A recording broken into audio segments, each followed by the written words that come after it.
Good afternoon, or good morning, or good evening, depending on where you are around the world. I am Marcus Holmes, the HR Passion Guy, and we're coming to you live via Restream. It looks like I'm having some signal trouble on LinkedIn Live, so I'm trying to check with that. On Facebook Live on the Marcus R. Holmes page, as well as the Love and Stuff page. On Instagram Live, IG Live, as well as YouTube events and Twitch TV. So I'm just trying to make sure that I am live across all platforms. So thank you for your patience. I hope that you will click share and tag someone to join us. As I see that we are live on the Marcus R. Holmes page, I'm just checking a couple of the other pages just to make sure things are well. I thought the title might be problematic for some. I don't know, but I will hopefully be able to see momentarily that I'm live on the other platforms. Yep, I see I'm live on YouTube. Thank you so much.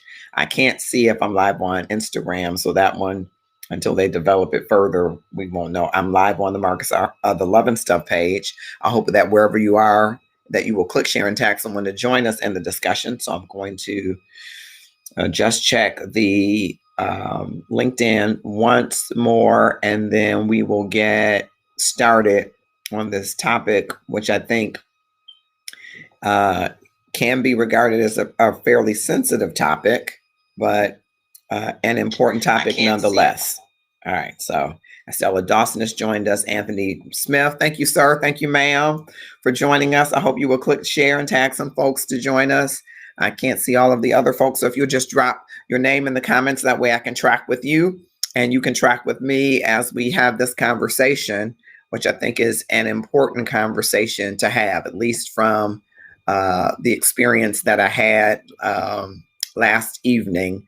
I just wanted to come and to share, and it looks like for some reason, yep, it's giving me some challenge on. Yeah, it's giving me some real challenge on LinkedIn. So I'm not exactly sure what has happened there. And maybe the title was too strong for them there. I don't know, but we'll see. And maybe we'll just share it from YouTube there. Okay. And thank you, Mary Daly, for joining us as well. I hope that you will click share and tag someone to join us in the discussion. And so let me start by saying that this last year has really,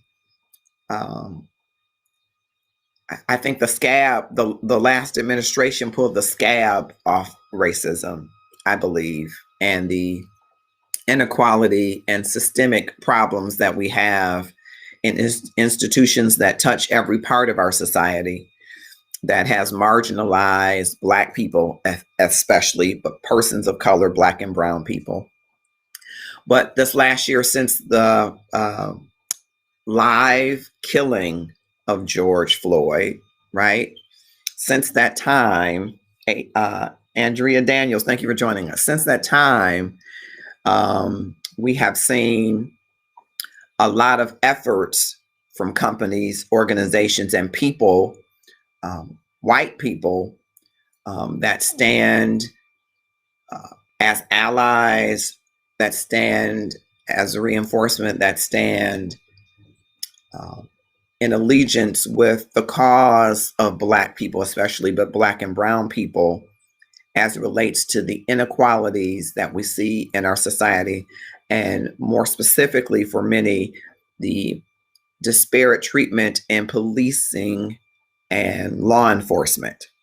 Let me say at the outset, I believe in policing and law enforcement. I have many family members that have been in policing and law enforcement, and some that still are, and many other people that I love and consider family. So that mentioning that does not mean that every person involved in law enforcement is bad, but the system, I think we all can agree, has some major challenges. And in organizations, there are also leaders who have stood forth to say that they recognize, after all of this time, that there needs to be some change. I really wouldn't want a sacrificial lamb. We had one, Jesus, but I wouldn't want another sacrificial lamb. Not saying that George Floyd is at all Jesus, and I'm not here to make a commentary on his life or how he lived it, but how he died might give life and has given new life to a conversation that's important to have. And so we've had leaders standing up. We've seen campaigns from organizations committing money to the work of elevating the voices of Black people, of hiring new diversity, equity, inclusion, and I say access and belonging initiatives. Oh, I'm glad. Good. Karen, hello. And hello, MD. I wasn't sure that it was showing on LinkedIn because I'm not getting a good feed response that it is live, but I'm glad your comment lets me know that it is live there.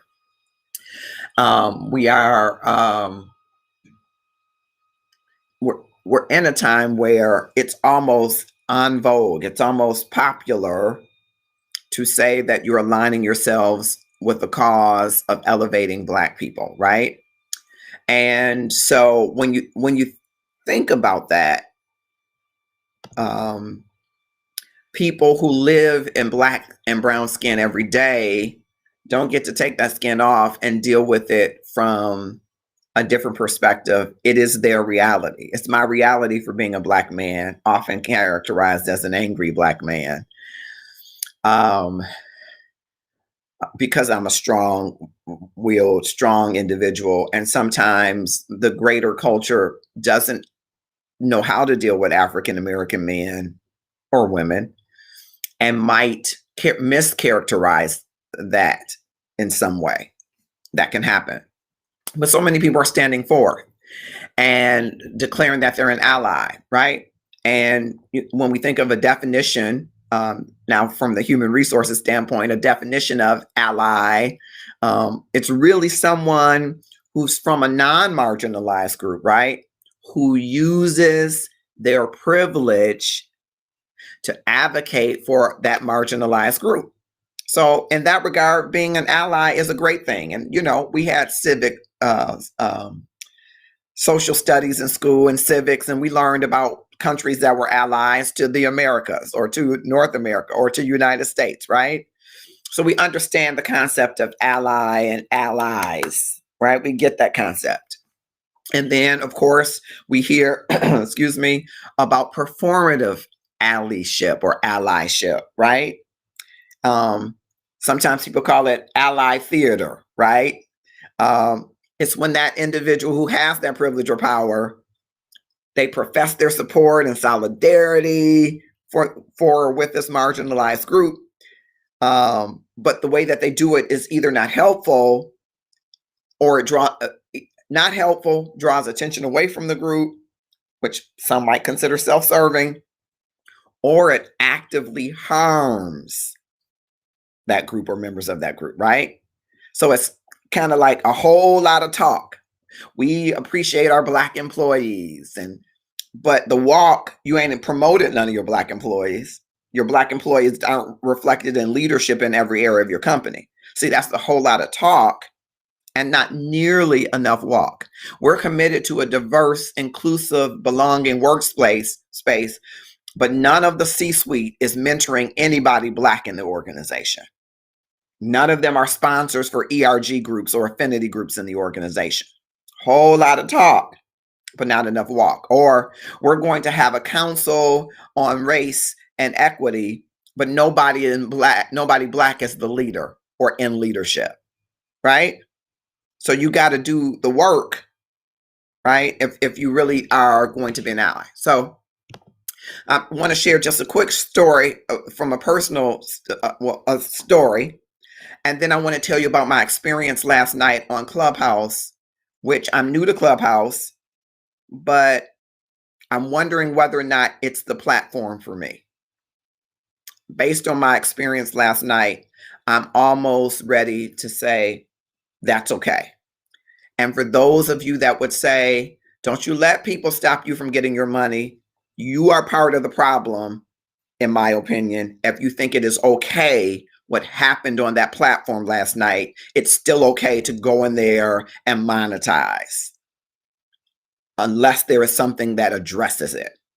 And one room is not necessarily indicative of the entire platform, but it is my understanding that the co-founders of ClubHouse were present. I don't know them. And so when I was told that they were present in that room, that shifted my thinking on a number of things. Thank you, Marilyn Hamilton, for joining us, and happy belated birthday. So after George Floyd was killed live, imagine if you were forwarded an email that was authored by a white person in leadership in your company, and that white person in leadership sent the email. The intended recipients were all white people. And in that email, this white leader says, hey, we need to do something about this inequity. We need to do something about this cause. And goes on to say all of the things that have been wrong are wrong, and then decides to invite the Black people.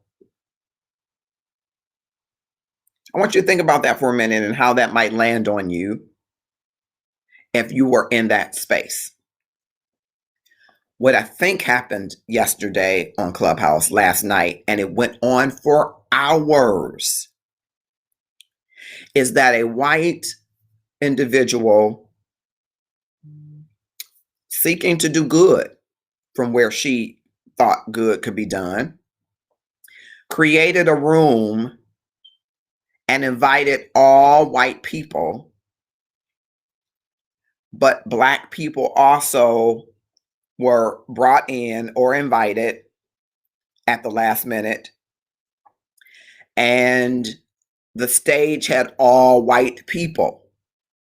Now, because it's because it's an audio app, I can't see that the people are all white.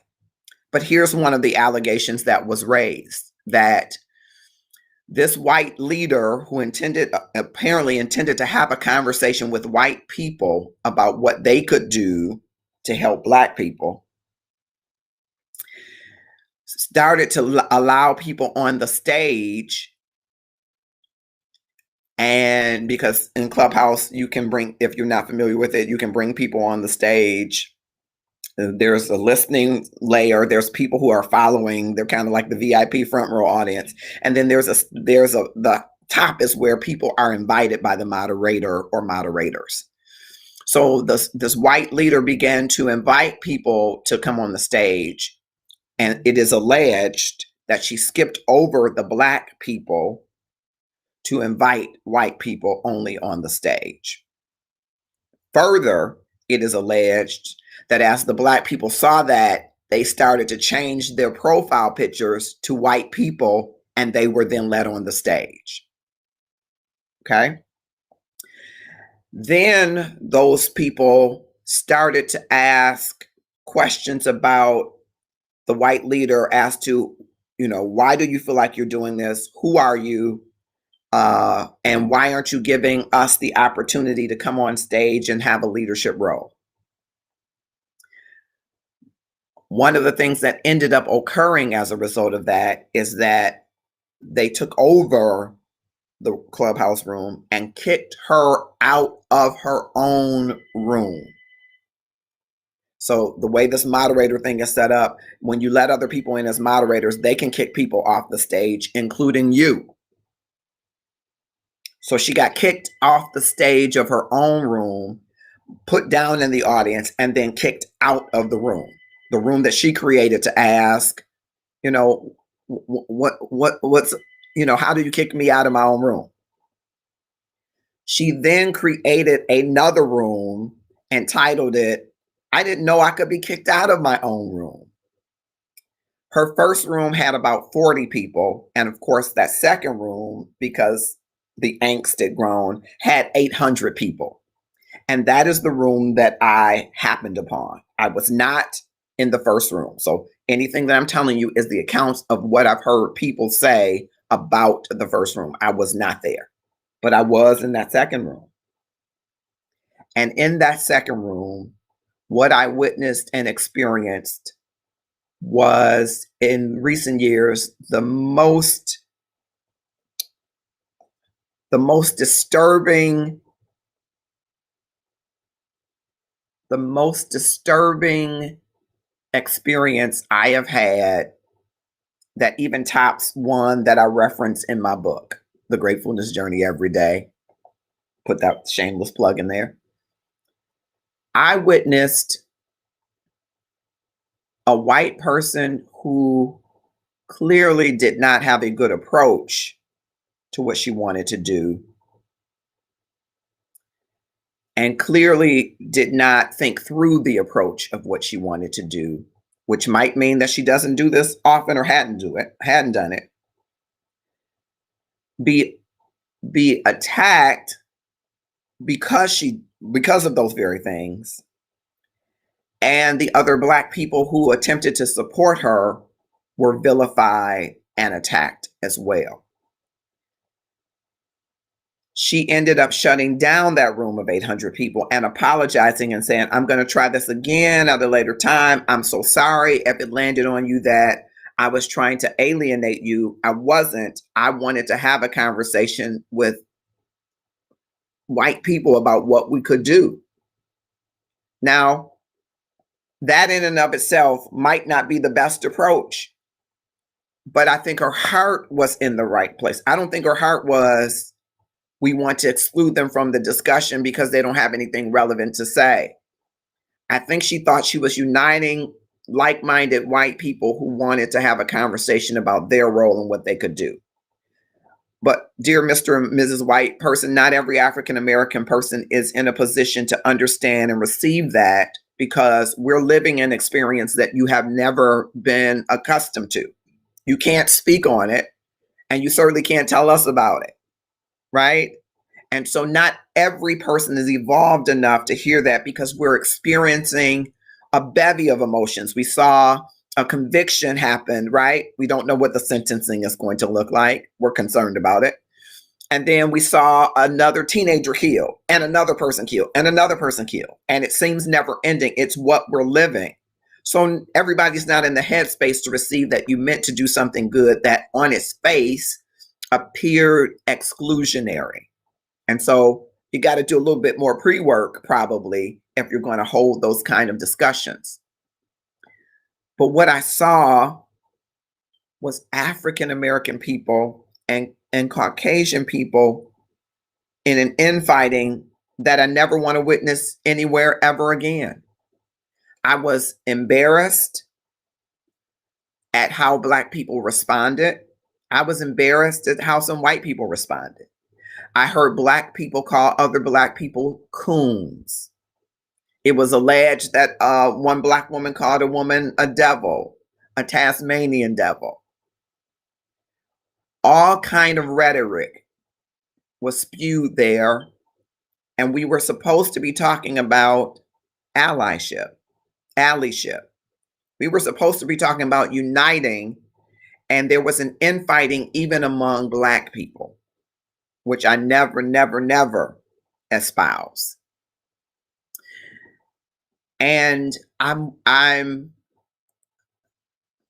outdone. Of course, they turned off the opportunity to raise your hand and get on stage, because of course, you know, I was raising my hand because I wanted to speak to the people who were speaking, some of which were brilliant and intelligent African-American people who had salient points. They had great points, but the delivery was so visceral, so mean, that no one was going to be able to hear it.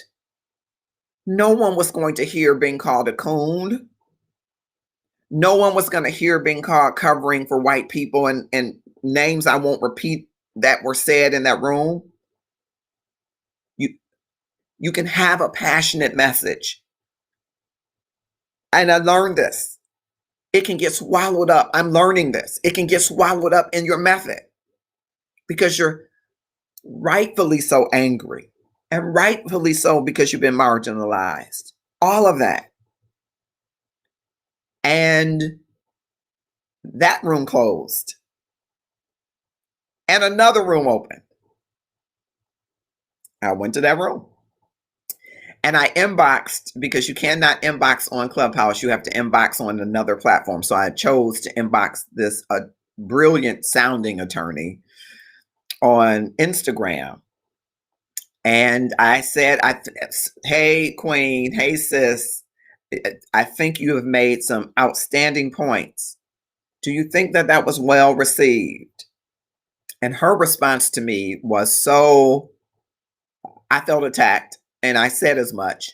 I said, I'm just asking you a simple question because I think you said something great, but I think it's going to be hard to receive it. And you being an attorney, a brilliant one, I'd hate for you to be on a stage and platform displaying your brand as such. She went back on that stage and said, hey, you know what? I apologize if it landed on anybody. You know, I really take my work seriously, because she thought about, okay, now I'm damaging my own brand. But what it looked like to the few white people that were let in that room, that they don't have their stuff together and they infighting. And we give them that excuse when we don't take a moment and use our emotional intelligence and say, now, how can we strategically unite on the things that we agree upon, table the things that we don't, and lift the voice and points of those things that we unite upon when we have company? Call it what you may. As I was reared, you didn't bring company into your business. We could have just had a family fight. But if we were having guests come in that house, we didn't bring them into that. We united on the things we agreed upon, and we agreed to disagree on the things that we can until we can work those things out. We call it putting it in the parking lot.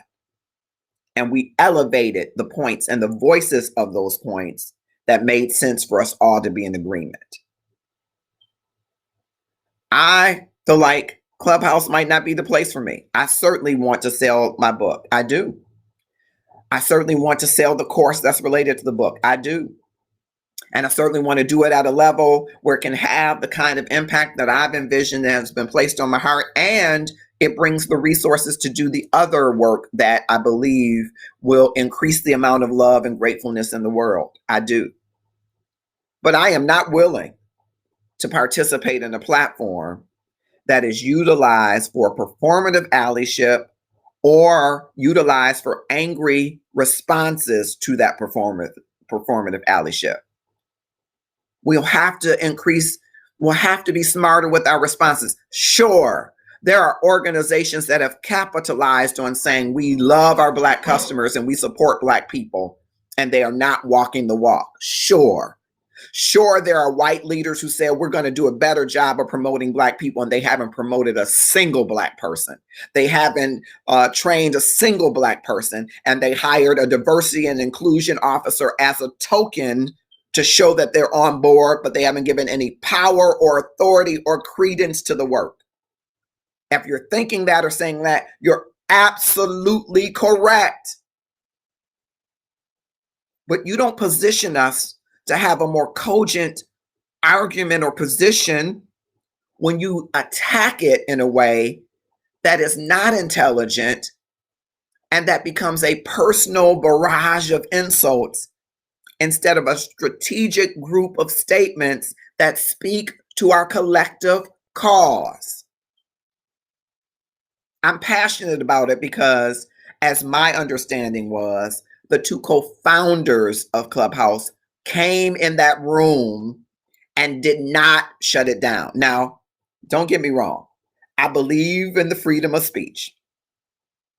I also believe there are folks on Clubhouse who hide behind not having their faces seen, and they talk big, bad stuff that they would never talk to somebody in person. We done got big and bad on these platforms. We're wonderful coaches, and we got 2 followers on some of these platforms, and we're telling people how to run their lives, and ours are a hot mess.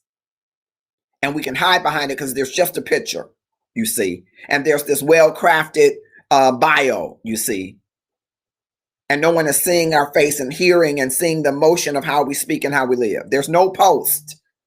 There's no daily post of how your life really goes that people can seam together and say, okay, you said this day, but it's this day. It's just that stage in that moment. It's almost set up to be the perfect place for performative allyship, because you can go in and drop your value, as they say, drop your gems, and you can quietly leave the room. But Black and brown people don't get to quietly leave their homes or their cars if they're pulled over by the police. We don't get to quietly leave our employers or go there.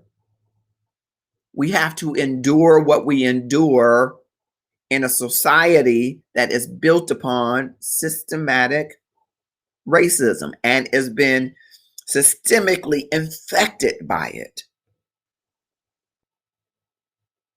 So getting on a stage and saying, I'm here to help you, which is really not what this white leader did. She's got on the stage and said, I want to talk to people to see if they want to help the same way I want to help. She says, I know Black people. I have Black girlfriends and they share their stories with me. And I can't imagine it because it's not my experience. So what should we do? What can we do? I think that was from a good place. Do you open a Clubhouse room and say that? I don't know, because, Black people can see it and come. But do you really want to hear? Do you really want to be educated? Are you really educating yourself so that you're positioning yourself to be help? Because many Black people aren't able to see through that. They're just seeing another white person standing up and saying, oh, poor Black people, we want to help. And that, I don't think, is what was meant there. I really don't. I don't know her. But hearing her and hearing the other Black people who spoke up for her and said, no, that's not who she is. They even said, I agree, maybe her approach wasn't the best. Maybe she didn't think this through. But her heart is in the right place. But everybody wasn't positioned to hear that at that point, because she created a room that was for white people to speak.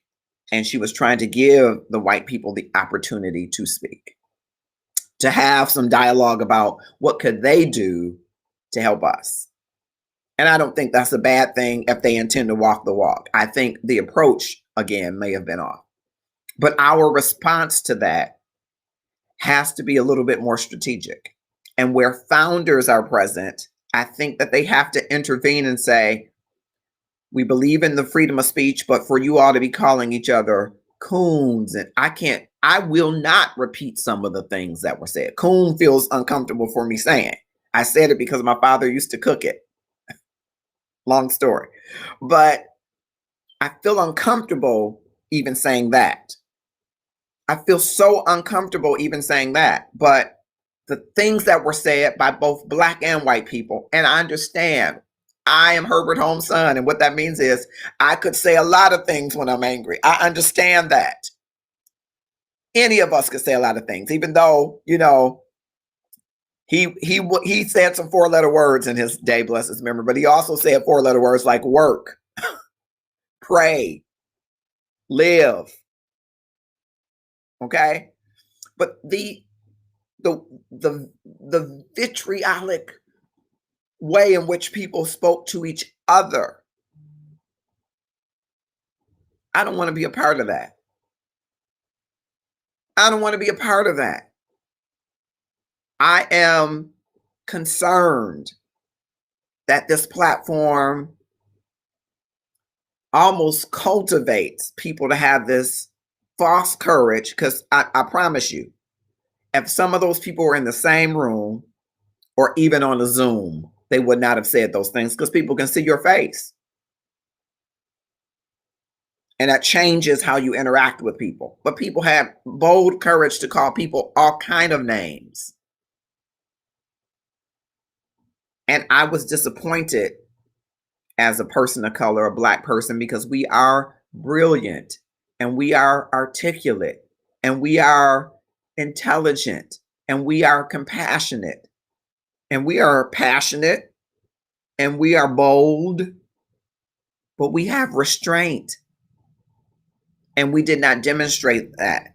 So why would I give up on a platform? I'm not sure that I am, but I'm almost there, because the founders were there. And if I had a platform, and call it judging, A goal would be to ensure that people are respected. Yes, I want you to have freedom of speech, but you're not going to have a room that goes on for hours and over the time, several hours. Someone said 11 hours. I was not going to stay tuned in for 11 hours. I promise you. But it garnered the attention of Hill Harper and other people who came in those rooms. Some of them that were not let on stage, but the founders are in the room. People are, it's not just, people doing, sometimes people feel it's okay to cuss. Maybe because I'm Christian, it rubs me the wrong way, but their regular language is, it wasn't that. That was the least of it. It was the directed name calling and vitriolic speech and racist speech and race hate speech on both sides that I don't know why the room, if they don't review the room and shut it down or tell that person you can't have a club, I don't know what it is. One of the leaders of the club told, it was great advice, but the way that she said it, I think, and I won't repeat exactly what she said, but basically she said, if you don't like what's going on in my room, you can leave.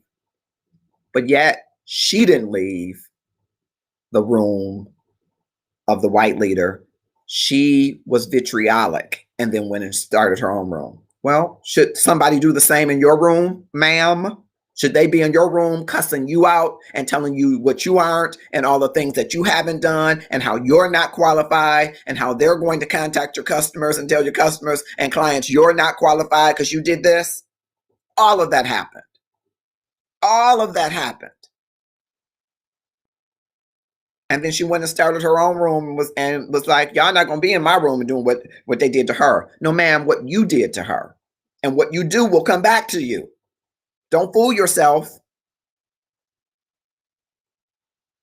So I don't know. I talked with a few people behind the scenes, as it were, and they said, oh, this happens periodically. Now it's a new app, so it can't be too periodically. But this happens.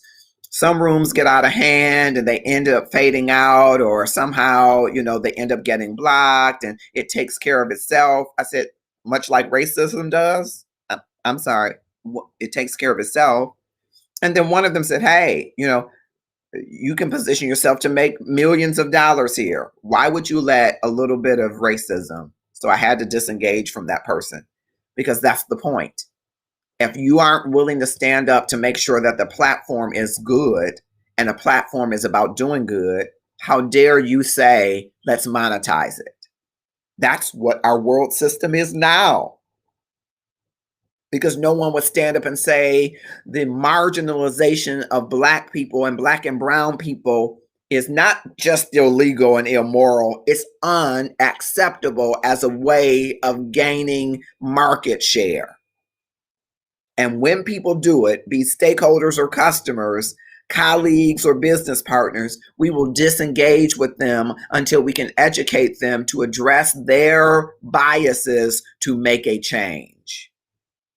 And if you're not willing to do that, we got a problem, I think. We have a bigger problem because I see that ClubHouse can be a great tool and asset for my book, for other ventures, but at what cost? At what cost? I am a proud African American man, but last night I was embarrassed, and I'm a proud human. And last night there were some white humans that embarrassed me. Because I think centrally we have to understand that people within the marginalized group are having a real experience and they're enraged. And we have to understand why they are enraged. And we have to understand how to approach it. But now that we are enraged, we have to find a productive, constructive way to use that rage for good. I don't say it's easy. It's not easy to go. I believe that white mediocrity suppresses Black excellence. So it's not easy, my friend, if you are Black excellence by all standards, but you're compared to white mediocrity, and white mediocrity gets the position. They get the status. They get the opportunity. without question or fail. No, that brings rage. I understand that rage. But what are you going to do constructively with that rage to make change? We can do revolution for the sake of revolution that makes us feel better, but we want to gain ground. And so we're going to have to be strategic as to how we gain ground, as to where we take a stand, how we take a stand, and how we unite around the things that unite us. Of course, it's not a monolith, the African American diaspora, but there are commonalities and points that we have in common that we can raise and elevate. We must not be convinced that we will be divided on the things that we don't agree upon. That's okay. There are things that we don't agree upon. Let's put those aside and work through those, and let's unite on the things that we do agree upon. And then go back and see, do we really have that much disagreement on those things that we disagree upon? What are the things in common inside of the things that we have disagreements upon? And work toward an agenda that advances our position. I'm not saying you don't have the right to be angry. Yes, you do. But I'm encouraging you to be angry and sin not. Be angry and harm not those that you say are harming you, because you're doing the same thing to each other that they're doing, or you're alleging that they have done to you. You've taken on the mentality that you're saying that you're fighting against. And that's how I believe we gain ground. I don't know if we gain ground in ClubHouse. I'm not an audio person. I am an extrovert, ambivert, omnivert. I like the personal face-to-face connection. So listening to someone's voice and not being able to see them and watch their body language doesn't really do it for me. But I understand getting tons of people in the room who can bring value and drop gems that might help your business grow, that might help your life grow. I'm all for it. That's a wonderful opportunity. But it cannot be a platform that fosters people to bring some representative self where they can treat people any kind of way and say anything to people and expect it to be okay under the guise of free speech and I'm going to say what I'm going to say. No, I'm from right here in the D. You're going to not say what you're going to say to my face. So don't use an audio app to hide it. But more importantly, that's my personal side. More importantly, be strategic enough to use it for real allyship, if that's what you're trying to accomplish. If you're really trying to accomplish allyship, please do that.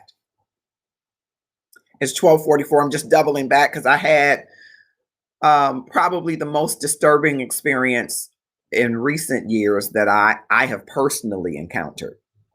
I had an encounter.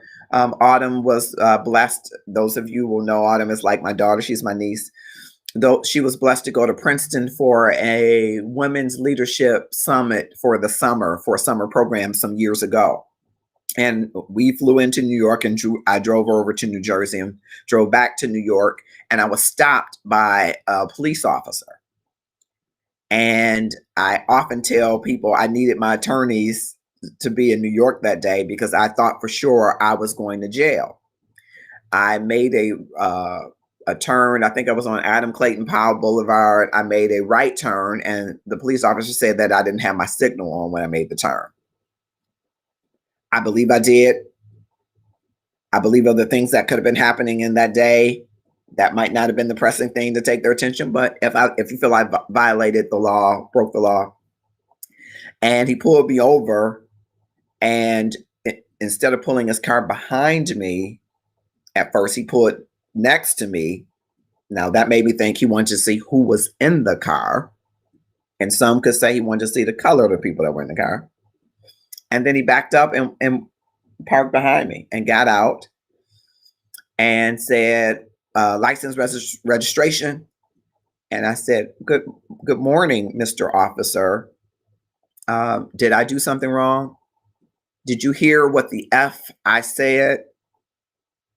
Get your license and registration. I said, I'm absolutely going to have to reach for it. It's next to me. Is that okay for me to reach for it? Just get me the sugar, honey, ice, and tea. I said, Mr. Officer, now I don't think we have to talk to each other like that. I'm just asking questions that I think are within reasonable right to ask. What did I do wrong? I'm just driving along. I'm gonna ask you one more time before I pull you out this car. That point I said, Jesus, help me because I'm first cousin to Peter and I'm Herbert Holmes' son. Please endow me with the power of your spirit. In Jesus' name, amen. I go into the, nervously now, but I go into the compartment next to me and I pull out the registration. It was a rental car. So I pull out the package of information. And without looking at it, I hand it to him and I pull out my license and hand it to him. He walks off. He didn't snatch it, but he walks off. He comes back. He hands me the license and he kind of tosses the rental agreement, says, this is an expired rental agreement. When were you supposed to turn this car in? I said, no, it's not expired. I just picked this car up yesterday. No, you didn't. I'm sorry, Mr. Officer. I'm from Detroit, as you can see in my ID. I don't care where you're from. I said, I'm trying to explain to you something, but if you don't want me to explain, I won't. He stopped talking. I said, I had to rent the car at some point. I could pull out my plane tickets to show you when I arrived, but it's not, maybe I've gotten the wrong one. I remember that I had placed it in the glove box. I said, I'm reaching to the glove box. Turn the light on. I turned the dome light on. There was a passenger in the car, a friend of mine. I said, open that glove compartment. I thought you were going to open it. I said, neither of us have weapons if that's the question you're asking. There isn't a weapon in this car. Well, are you sure? Because did you rent it? I opened the glove compartment and pull out the rental agreement. I said, my apologies. That must have been an old one that was in there. Here is the rental agreement. He pulls it and inspects it. Well, why didn't you give me this one in the first place? Mr. Officer, you yelling and going off and cussing made me nervous, and I didn't even remember where I had it. So what are you doing? What are we doing here? Am I going to jail? What did I do? You turned and you didn't have your signal. I said, are you writing me a ticket? I sure am. I said, okay, it'll be my pleasure to fly back to New York with my attorneys to handle this matter. Do what you got to do. I said, and you do what you got to do. Now I'm bristled up. Now I'm upset. He goes back and comes back. He's calmed down a little bit. Here's the ticket and here's what you'll do. I said, oh, this is a switch. I love it. You mean that you couldn't have talked to me like this in the first place? Where you headed? I said, I'm headed up the road. Up the road where? I'm sorry. Am I being detained, sir? Or am I free to travel throughout the continental US and wherever my passport takes me? Tell me where I cannot go any longer because you wrote me a ticket. So my friend is saying, Marcus Holmes, calm down. No, I'm done, calm. You tell me where I can go and where I can't go, please. No, Mr. Holmes, here's your ticket. Have a great day. I was just asking where you're going. It's morning time. I thought this was the city that doesn't sleep. Do people ride around New York all night, sir? What they do. And Mr. Holmes, have a good evening. Then he walks off. That was the most disturbing experience I had because I thought I was going to jail. I didn't think I was dying. I did think I was going to jail because I thought he's going to find some way to say you're obstructing whatever because I was going, he was going to tick me off. I never thought that night I was going to be dying, but I did think I was going to be calling my attorneys in Detroit and saying, get your first ticket out here because I want to find out I want this guy's job, all of that. Last night's experience was worse for me, in part because I felt helpless to do anything about it. I couldn't get on stage. They weren't letting reasonable people on stage. If you got on stage and were saying, hey, can we calmly discuss these issues? You all are raising great points. They kicked them off the stage and out of the room. And that's censorship at its worst. When someone is saying, I don't agree with you. And you say, well, get out the room. Now you might say, you have the right not to agree with me, which the white leader did say. You have the right not to agree with me. And if I've done something wrong, please help me understand it. But do you have to yell at me and call me names? I'm praying for you because I don't think that's right. Do you have to yell at me and call me names?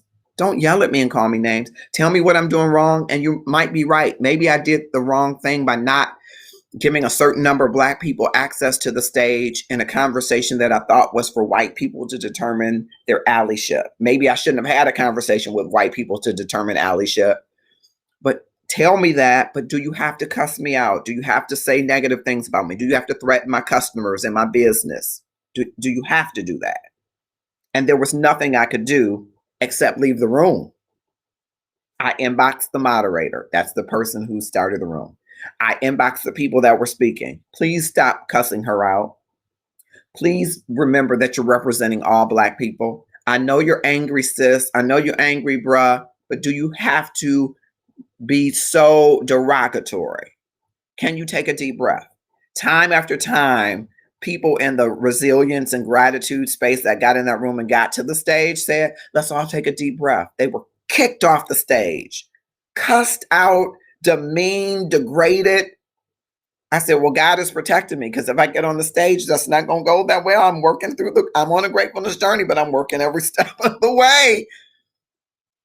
But I couldn't do anything. And they started room after room after each time somebody would get so angry they were in the room, they start a new one and talk about the person that had ended the last room. And these weren't 40 people, 800 people, 1,000 people. So it kept growing as salacious topics typically do. But we had an audience because I was part of the room, but not a part of the construction, the moderating of the room. But we had a room where we could have had a dialogue with a lot of people that I felt was squandered. And that is my understanding. Again, I don't know them, that two of the co-founders of ClubHouse were in the room. I want a platform of free speech. And I want a platform where the Gratefulness Journey Every Day, which is available on Amazon. This is the paperback. It's a short read. It's about 70 pages. It's available in ebook as well. I want this book to sell at least 20,000 copies and maybe 1 million. I want it to sell. I want everybody to buy it and challenge themselves, as I am doing every day, to live a more grateful life amid anger, amid disappointment and frustration, amid loss of loved ones, amid disappointment on the job, amid discrimination. I want you to use gratefulness to live a more grateful life. And I want to use platforms where I can elevate my voice and this book so that more people can know about it. But I don't want to do it at the cost of bad performative allyship or bad responses to it, where people are harmed with violent words and visceral and vitriolic speech that we say we want to eradicate from our world. We got to overcome evil with good. Dr. Martin Luther King said, only love can chase that hate out. I'm paraphrasing. And so whether or not you profess to follow him or any of his teachings, God bless you. I believe love is the consideration to speak to the harm that we have experienced for more than 400 years as African Americans, Black people, and people of color. Hate will not do it. Vitriol will not do it. Venom will not do it. Talking the talk and not walking the walk will not do it. And platforms that foster and sustain that certainly cannot do it. So I'm going to give a lot of thought because I have great friends there. Tabitha Goodner, who I adore, is smashing the game on ClubHouse. You should go to her especially ladies, her sharpening up club room. She is smashing the game. I'm so proud of her and proud to be connected to her. And she's trying to show me what she knows. You know, if you know Tabitha, she's trying to give what she does to help other people. And a few others, Kim Phillips Wash Phillips, I think. who I've got some great tips and information on in marketing my book, and has encouraged me to create my own course on gratefulness, which I fully intend to do. She's smashing the game on Clubhouse.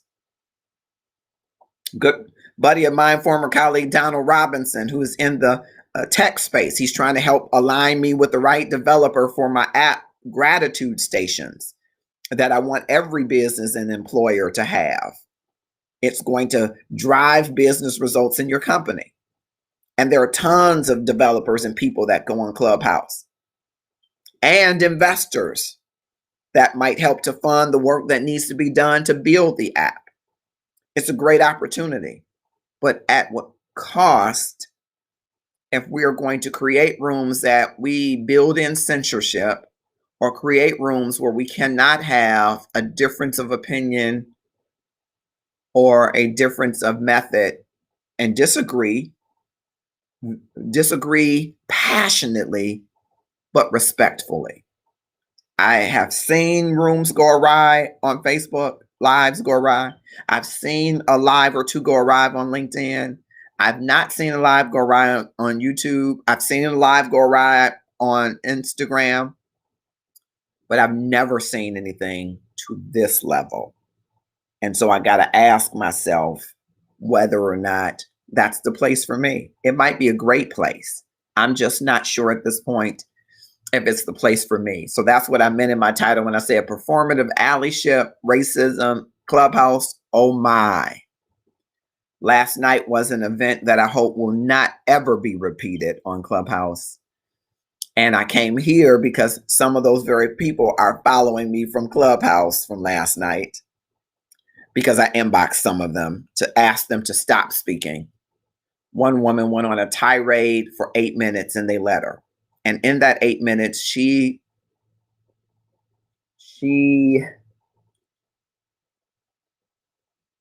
I don't even want to give real words to it except to say she was so inappropriate that one of the moderators kind of went in meltdown. And that's how I just don't think that I don't want to participate in that. And maybe that's not reflective of the entire platform. But again, I raise it especially because of the draw that it had. Among those, I think, 4 iterations of rooms, there must have been about 3,000 people. And it could have been some of the same people, so the number could be less. But the co-founders of ClubHouse were present.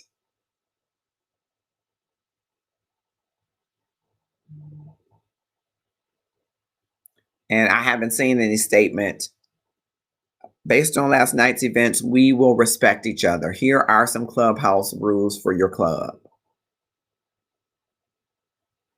I was hoping to awaken this morning to such statement, especially because they were in the room.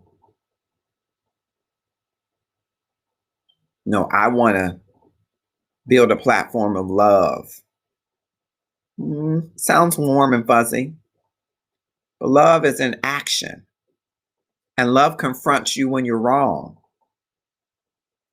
It doesn't enable you to make you think you're right. It doesn't behave sometimey. You can recognize it and understand it because it is. It does not behave unseemingly.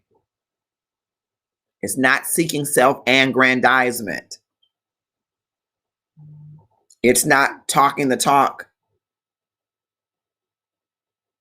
without walking the walk. And that's what I want to be part of. And that's why I'm saying, if you want to be an ally, do your research. Don't just talk the talk, walk the walk. And we'll all stumble walking the walk. I know I have and will. But I got to get back up and say, what happened? Where did I stumble? Let's see if I can fix it. right? Which is what I think the white leader in this case did. I think she was wrong for setting the room up that way, much as the person I told you at the outset who sent an email to all white people saying, we have to discuss this because George Floyd, this is the last straw. Oh, I probably should invite some black people. No, no, allies. We'll invite you. You create the space and we'll invite you when we're ready to talk to you because we're angry, we're upset, we're broken, we're hurt. Don't create a space and tell us what you want to talk to us about. No, ask us what do we want to talk about. And then you create the space and you fund it and you give the resources. And then you step off the stage and let go of the mic so that we can have the discussions. That's how you can help us. Don't formulate help for me without involving me to see what I need or what I think I need as help. You might be well-intended, but you still think that you are the one that should be in charge of it. And I'm just conveying to you, probably not. But my response to that can't be to annihilate you publicly or privately because you did something that was good or for good. If I see that it's for good, you did it the wrong way. It's a whole nother story of you did it, you're trying to help, but not only is it not helpful, it's because you're seeking your own. That's different, I think, for me. You're doing it so that you look good, like many of these companies out here hiring diversity officers, and you're not giving them any power. And you're not going to let them change the color of your C-suite or the color of any of the areas that make business money for you. Stop playing those games because you're only playing to yourself. If you've hired a chief diversity officer, which I am the proponent that chief diversity officer reports to HR and HR is the business decision maker on people. But most organizations don't respect HR at that level. Now, maybe some organizations, HR doesn't walk at that level, but you ought to require it and give that chief diversity officer a dotted line to the leader of the organization, the CEO, but reporting to the HR because it's about people. It's about process, but guess who creates process? People. It's about mindset. Guess who shifts mindset? People. It's about change management. Guess who changes? People. Shouldn't be, oh, you don't need to have this in HR. That's just somebody who wants some power. And that's just somebody who doesn't know how to leverage and harness partnerships to make a dynamic organization work with a cutting edge of diversity, equity, inclusion, access, and belonging. But most of these chief diversity officers have no more power than the HR person. So you just named another person, gave them a fancy title, and gave them some work to do that full well your people aren't buying into because you're not holding them accountable to have to buy in. We don't need performative allyship. We don't need that. We don't need you to do these grand campaigns showing black people and showing brown people and white people all kumbaya together. And this is what your organization is. Let your employees be in that commercial and tell us what it is. Let your employees who work through those situations tell us what it is. Walk that walk, Mr. CEO, Miss CEO. Don't just talk that talk.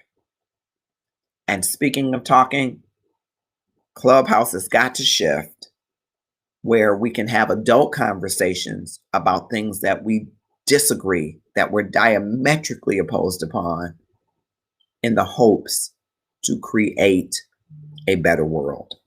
I'm Marcus Holmes. It's 1:05. I normally only go for an hour.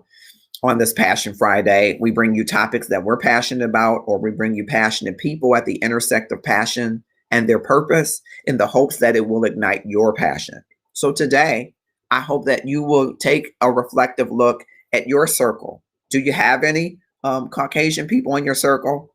Are you having the dialogue and conversation with them about allyship and the difference between that and performative allyship? Are you making sure that you don't censor people who oppose your positions, that you give and create and foster an environment where diverse opinions can be heard and respected? That's what I hope to inspire you to do today. And you can do it on your level, where you work, where you live, where you love. If there are persons of various backgrounds, have discussions that are not vitriolic and venomous, but have discussions with them so that everybody can come together on the points that you agree upon and work through the ones that you don't, in the hopes that there will be parity and equity, and that there will be awareness that all humans bring great value and all of them should have equal opportunity and access and investment to do it. I'm the HR Passion Guy. Whether you're on LinkedIn Live, YouTube events, Twitch TV, Instagram Live, IG Live, trying to get the right names, or Facebook Live, I hope that you will click share and share this video, share this content with someone else. Click share and tag 5 of your closest connections or Facebook friends, 5 of your more popular connections or Facebook friends to keep that conversation going in the comments. Join us tomorrow. We're on the Gratefulness Challenge.